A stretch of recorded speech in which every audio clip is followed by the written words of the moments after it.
নমস্কার বন্ধুরা, update and breaking নিউজে আপনাদের প্রত্যেককে স্বাগত জানাই। আবার শাহজাহানের আরও এক শাগরেদকে গ্রেপ্তার করলো সিবিআই। আজ সন্ধ্যাবেলায় সন্দেশখালীতে হানা দেয় সিবিআইয়ের একটি দল।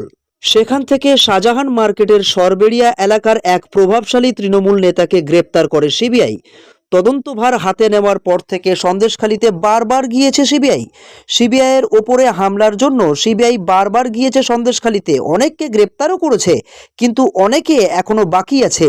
আর তাদের মধ্যে আরও একজনকে আজ সন্ধ্যায় গ্রেপ্তার করলো সিবিআই। স্থানীয় সূত্রে জানা গিয়েছে, এদিন সরবেড়িয়ার বাজারে ঢুকে বেশ কিছু দোকানদারের সঙ্গে এবং মানুষের সঙ্গে কথা বলেন সিবিআই অফিসাররা। এরপর শাহজাহান মার্কেটের অদূরে একটি দোকানদারকে বেশ কিছুক্ষণ ধরে জিজ্ঞাসা করেন সিবিআই আধিকারিকরা। তারপর তাকে গ্রেপ্তার করে গাড়িতে তোলা হয়। জানা গিয়েছে, ওই ব্যবসায়ীকে নিয়ে কলকাতার উদ্দেশ্যে রওনা দিয়েছে সিবিআইয়ের একটি দল। একদিকে তিনি ব্যবসায়ী এবং অন্যদিকে তিনি একজন প্রভাবশালী ব্যক্তি বলে জানা গিয়েছে। ওই ব্যবসায়ীর নাম শেখ শাহাবুদ্দিন মোল্লা। গত 5ই জানুয়ারি কেন্দ্রীয় তদন্তকারী সংস্থার উপরে আক্রমণের ঠিক পরে কি ঘটেছিল সেই সম্পর্কেই তাকে জিজ্ঞাসাবাদ করা হয়েছিল।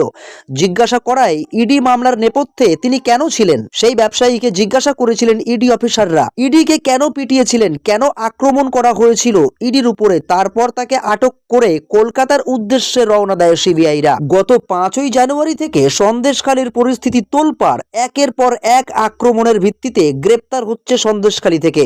সন্দেশখালীর ইডির উপরে আক্রমণের ভিত্তিতে এই পর্যন্ত যারা গ্রেপ্তার হয়েছে তারা প্রত্যেকেই তৃণমূল অনুগামী বলে জানা যাচ্ছে। বাংলার রাজনীতিতে সন্দেশখালীর ঘটনা একটা আলাদা মাত্রা এনে দিয়েছে বলা বাহুল্য। এই সন্দেশখালীর ঘটনা নিয়ে শাসক দলের প্রচন্ড বিড়ম্বনার মধ্যে দিয়ে সময় কাটছে, আর একের পর এক সিবিআই উইকেট তুলছে সন্দেশখালী থেকে। যাদেরকে সিবিআই এখনো পর্যন্ত গ্রেপ্তার করেছে তারা প্রত্যেকেই তৃণমূল করত বলে জানা যাচ্ছে এবং এরা প্রত্যেকে শাহজাহানের অনুগামী বলে জানা যাচ্ছে। লোকসভা ভোটের মুখেই সন্দেশখালীর ঘটনা নিয়ে মমতা বন্দ্যোপাধ্যায়ের মাথায় হাত। অনেক রাজনৈতিক বিশেষজ্ঞরা বলছেন, সন্দেশখালীর এই নারকীয় ঘটনায় সাধারণ মানুষের মধ্যে একটা ক্ষোভের সঞ্চার হয়েছে। এটা ভোটের ক্ষেত্রে প্রচন্ড ইম্প্যাক্ট পড়বে বলে জানাচ্ছে। প্রতি ঘন্টায় বিভিন্ন নতুন নতুন আপডেট জানার জন্য আপনারা আপডেট অ্যান্ড ব্রেকিং নিউজ চ্যানেলকে সাবস্ক্রাইব করে সাথে থাকুন।